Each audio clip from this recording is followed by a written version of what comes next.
Well, joining me live is Employment and Workplace Relations Minister Murray Watt. Murray Watt, thanks for your time. Peter Dutton says... G'day, Andrew. Penny Wong should be ashamed of herself. He says Anthony Albanese's approach on the synagogue attacks and anti-Semitism in Australia and the Middle East conflict is the worst thing he's seen in public life. What's your response to that? Well, my response is that there is nothing that Peter Dutton won't seek to politicise and divide our community over. This was an absolutely horrific anti-Semitic attack that I think all Australians, particularly our leaders, should stand together on. But of course, as he always does, Peter Dutton chooses to try to politicise it and divide our community rather than try to bring us together.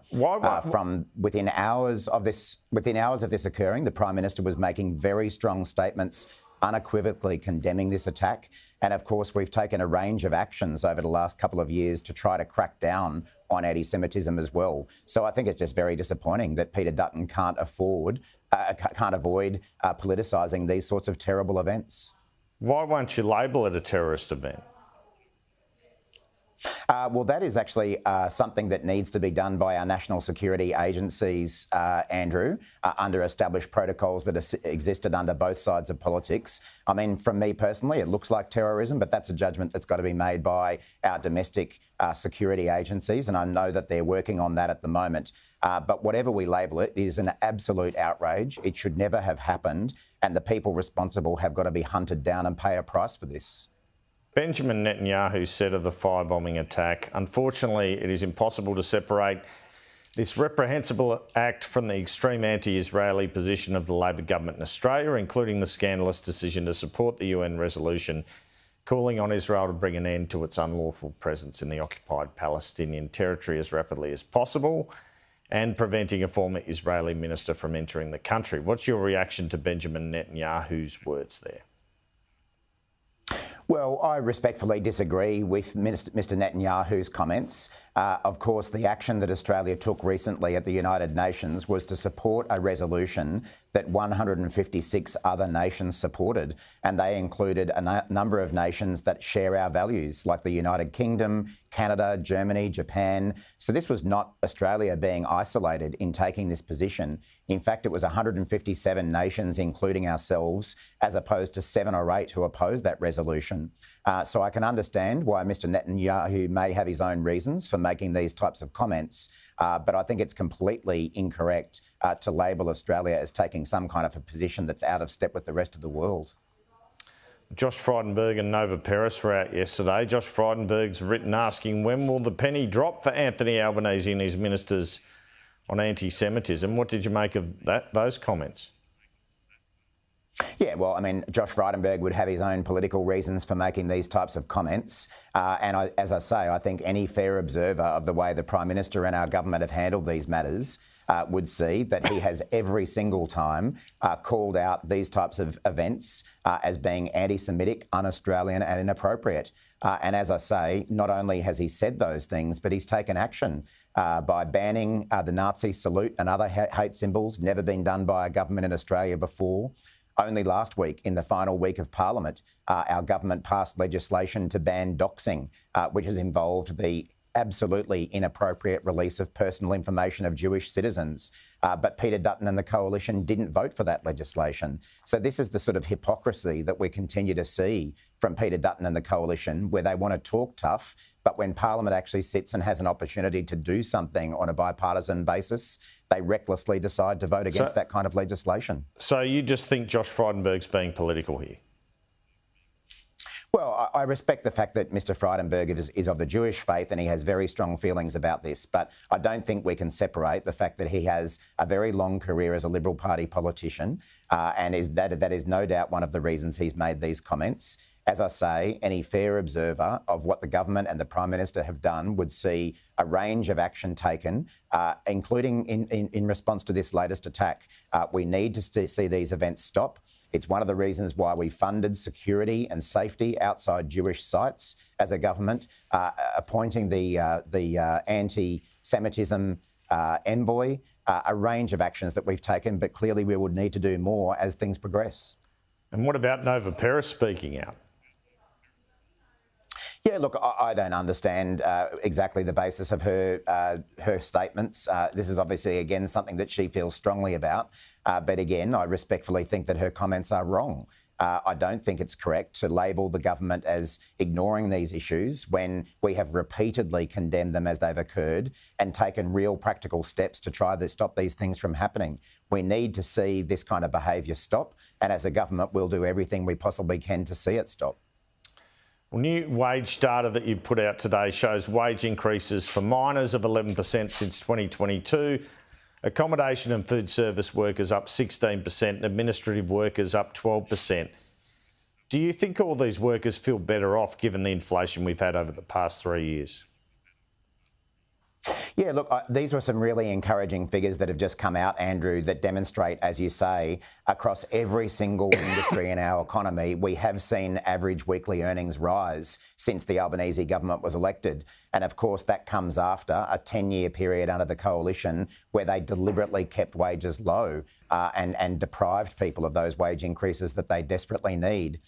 Now, I recognise that things are still really tough out there for people at the moment with cost of living pressures. But the point I've been making ever since I've been in this portfolio is that making sure that people's wages are increasing is a really critical way of helping them deal with those cost of living pressures. And of course, that's a very different approach from the reckless approach we see from Peter Dutton, who has committed on the record to unwind a number of our workplace laws if he's elected. I noticed that he dodged that when you asked him in the interview, but he's already on the record saying that he's going to unwind a number of those different workplace laws that would actually cut people's wages. So at the time when so many Australians are doing it tough, Peter Dutton and the coalition will actually make things worse, which I think is reprehensible. We've had inflation of about 15% in Australia over the past 3 years, though, haven't we? So the wages aren't even keeping up in many cases, even though they have lifted. Yeah, look, certainly when we came to office, of course, inflation was running at 6% and was rising. And over the last couple of years, we have been able to more than halve that to the point where it's now below 3%. And there's no getting away from the fact that in our first 12 months in office, as inflation was continuing to rise, having taken office, then wages weren't keeping pace with inflation. But it's very pleasing to see that over the last 12 months, that has changed. We've now seen 4 consecutive quarters, so 12 months, of wages in Australia rising above inflation. And that's the first time that we've seen real wages growing in our country for several years. And as I say, that's not an accident. That's a deliberate result of the changes that the Albanese government has made to workplace laws to enable the average working person to get a pay rise that rises above inflation so they can stay afloat. And as I say, I absolutely recognise that things are still really tough for people, but they'd be a hell of a lot worse if we hadn't seen those wage rises and if Peter Dutton has got his way when he opposed every single one of those workplace law changes that we made. The Reserve Bank meets on Tuesday. Is it time for a rate cut? Well, obviously, Andrew, government ministers aren't in the habit of giving the RBA advice about this, but I know all Australians will be watching this closely. I think that the figures that we did see from the national accounts last week demonstrated that the Australian economy is running at a quite weak level at the moment. And these are the sort of balancing comparisons that the Reserve Bank has got to take into account when making its decisions. I think, it's a guessing game about what they'll do about interest rates. And, I'd be guessing just as much as anyone else would be. But certainly from the government's perspective, we're doing everything we can to take pressure off and to allow the Reserve Bank over time to consider rate cuts. The effort that we've put in to reduce inflation has obviously been critical. I noticed the comments from the Reserve Bank governor only about 10 days ago, where she made the point that government spending is absolutely necessary at the moment to keep the economy afloat. So we'll do our part of this, and we'll obviously leave it to the Reserve Bank to make their own judgments. Well, just on that, what do you make of the suggestion out of the figures released last week, the GDP, that only excessive government spending has kept Australia out of recession? Well, certainly it's clear that one of the key factors behind us not being in recession as a country is the government funding that we've provided. Now, of course, some of that is in the space of social services, but the cost of living support that we have provided that does come at an expense to the government budget has been critical in making sure that our economy doesn't go into recession. And again, we see these reckless demands from Peter Dutton and his colleagues to cut government spending all that would do is drive the economy into reverse.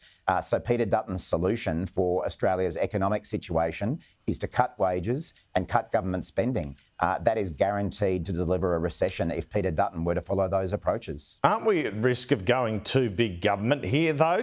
Doesn't the mooted universal childcare policy of the government just further inflate that big government approach, more subsidies? No, I don't think so, Andrew. I mean, obviously, we're working through those policies at the moment around expanding access to childcare within Australia. But what the point is that what we've been able to do as a government is provide increased spending in a range of different areas that desperately needed it, while at the same time bringing down inflation. If we were sitting here having this conversation and inflation was continuing to rise at the level that it was under Peter Dutton and the coalition, it might be a different story. But what we've been able to do as a government is lift wages, lift employment, while halving inflation. And that's exactly what we want to try to do. Do you accept we've been in a per capita recession for a long time? Oh, well, I'll let the economic commentators make those sorts of comments and those sorts of analyses. But as I say, I absolutely recognise, as do all of my colleagues, that things are really tough for Australians at the moment. And that's why, as a government, we've got to keep doing what we can to make sure wages keep rising and to deliver that important cost of living relief that Australians need, rather than Peter Dutton's approach, which is to cut wages, cut government spending and cut all of that cost of living relief. Things would be so much harder for Australians at the moment if Peter Dutton got his way. Mr Dutton also says this week he'll release costings on his nuclear policy.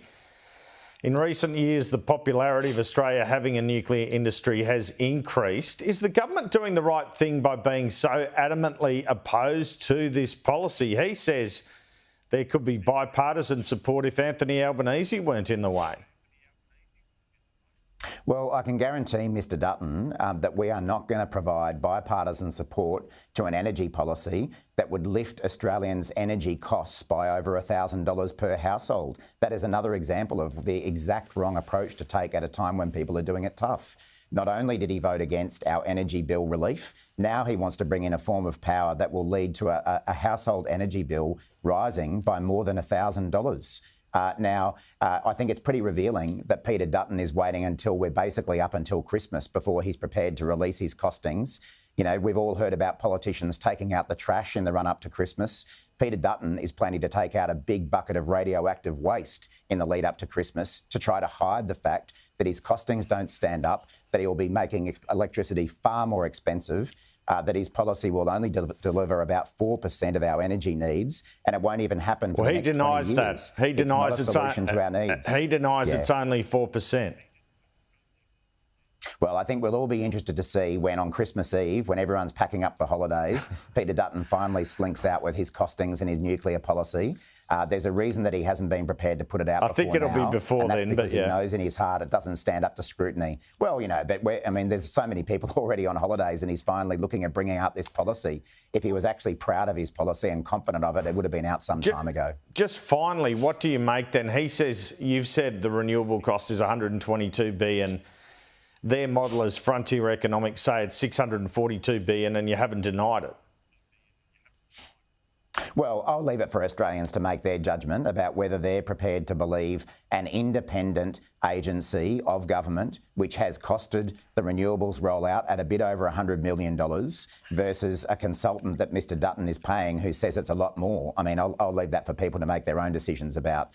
Every nuclear reactor that we have seen delivered around the world in recent years has not only cost an enormous amount of money, but it's blown out in cost and been significantly delayed. It is not an answer for the energy needs of Australia, and it will actually just drive prices up. Murray Watt, thanks for your time.